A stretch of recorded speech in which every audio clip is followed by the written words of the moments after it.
Hello and welcome to my channel and today we'll be studying about principles of management. मैंने अपनी पहले की videos में आपको मैनेजमेंट का मीनिंग क्लियर किया था और इस वीडियो में प्रिंसिपल ऑफ मैनेजमेंट पढ़ेंगे जो है मोस्ट आस्क्ड क्वेश्चन और ये बहुत इम्पॉर्टेंट टॉपिक है। ठीक है, तो इसको पढ़ने से पहले I would rather suggest you कि आप इमेजिन करो खुद को that you are running an organisation.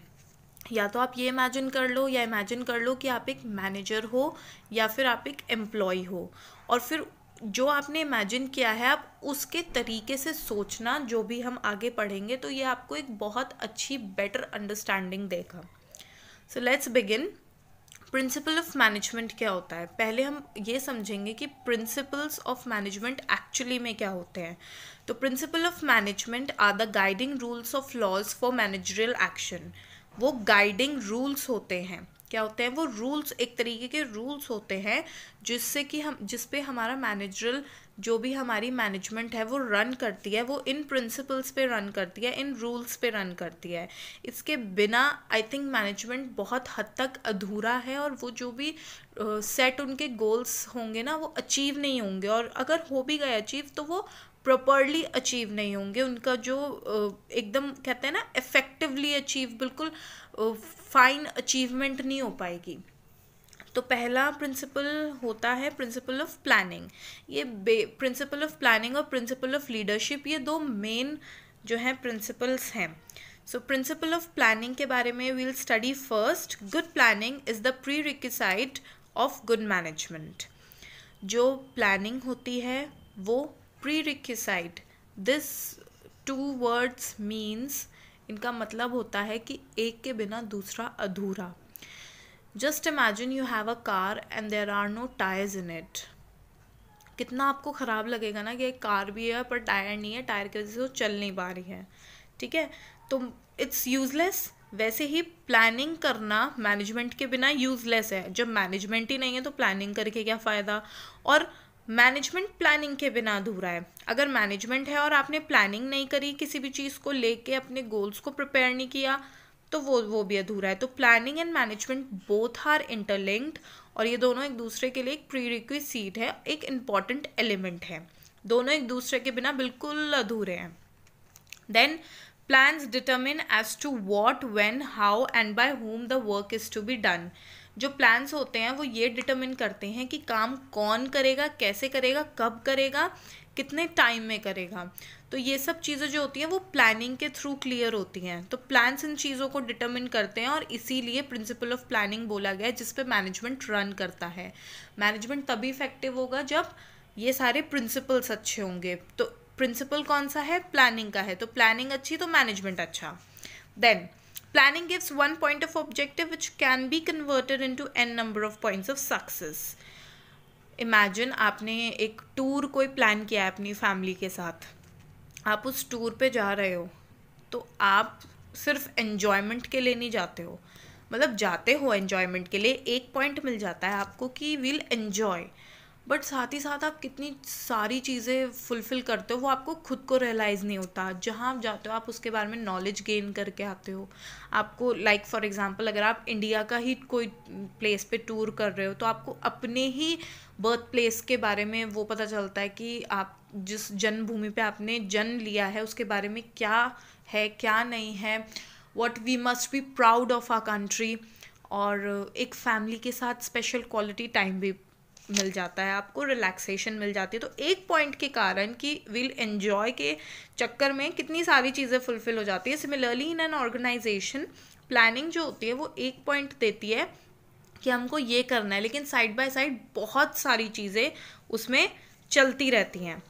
Principal of leadership, second most important one is principle of leadership as it plays a very important role in the field of management। ऐसा क्यों बोला गया है कि it plays a very important role? क्योंकि जो leadership होती है वो इन 5 चीज़ों को फुलफिल करती है जो मैनेजमेंट में बहुत ज़्यादा नीडेड है। कौन सी 5 चीज़ें? गाइडेंस। लीडरशिप जो होती है वो गाइड करती है, वो गाइडेंस देती है सबको। कैसी गाइडेंस देती है? जो भी कोई लीडर होता है वो बताता है अपने एम्प्लॉयज़ को आपको ये करना है, ऐसे करना है, इस टाइम पे करना है। तो वो जो गाइडेंस होती है वो हेल्पफुल होती है और वो इजी कर देती है टास्क को करने में। एक फ्लो ऑफ डायरेक्शन मिल जाता है एम्प्लॉयज़ को, they get a flow of direction, मतलब कि उनको ये पता चल जाता है उन्हें किस तरफ जाना है, किस काम की तरफ जाना है, राइट। उसके बाद क्या होता है? उसके बाद होता है command. Command uniformity, state of being uniform. इसका क्या मतलब होता है? कमांड मतलब जब कोई लीडर कमांड देता है तो उसके जो लोअर वाले मैनेजमेंट होती है, अगर हायर मैनेजमेंट कोई लोअर मैनेजमेंट को कमांड देता है तो वो लोग सुनते हैं, उस काम को करते हैं और उसको एक रिजिडिटी फील करते हैं कि हाँ हमको करना है, we have to do this, anyhow we have to do this, ठीक है। उसके बाद लीडरशिप क्या देती है? Stability of work. Stability of work कैसे देती है? स्टेबिलिटी ऑफ वर्क का मतलब क्या होता है? पहले तो कि काम बिल्कुल सही तरीके से चल रहा है, एक स्टेबल तरीके से चल रहा है जैसा कि प्लान किया गया था। तो लीडरशिप और प्लानिंग भी आपस में दोनों के प्रिंसिपल इंटरलिंक्ड हैं। तो स्टेबिलिटी ऑफ वर्क देती है लीडरशिप। उसके बाद स्टफ। स्टफ क्या होता है? जो काम करना है उसके बारे में भी लीडर्स ही बताते हैं कि आपका नेक्स्ट प्रोजेक्ट ये है, you have to do this in this way, you have to do this. तो everything a leader has to do. तो इसीलिए प्लानिंग वो प्रिंसिपल ऑफ लीडरशिप पे मैनेजमेंट डिपेंड करता है। We have next is principle of communication.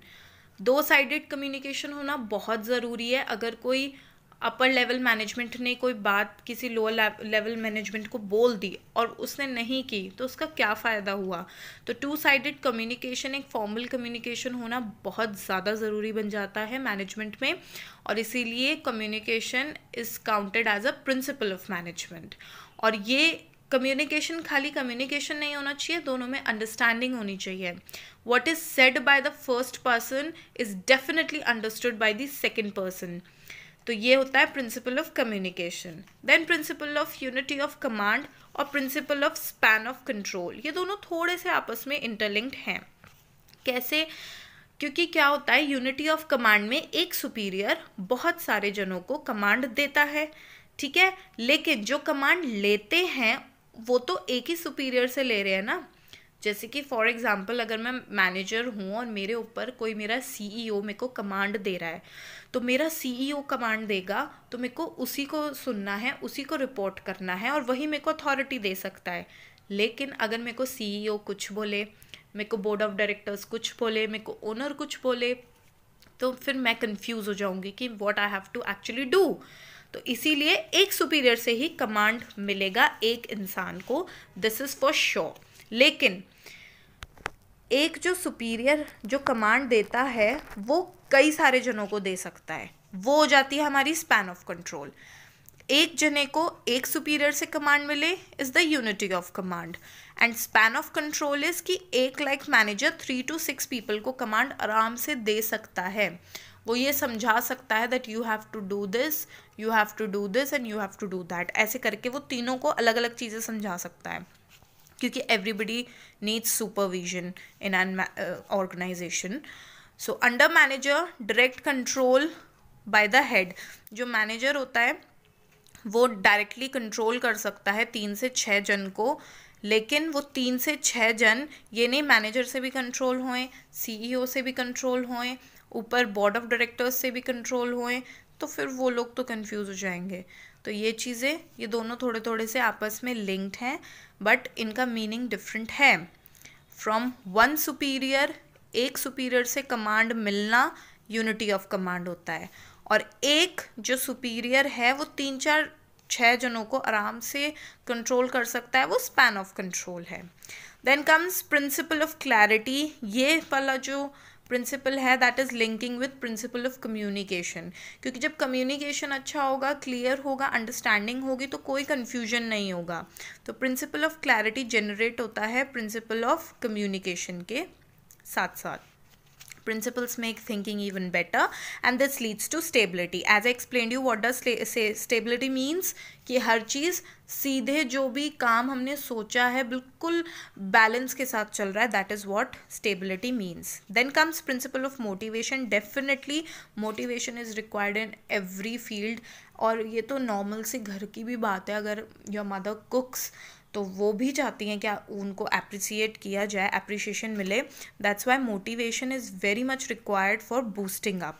जैसे कि हम एक एग्जांपल ले लेते हैं, लाइक लेबर्स जो होते हैं उनको कैसे मोटिवेट हम कर सकते हैं? Through rewards, incentives, bonus, extra wages, right.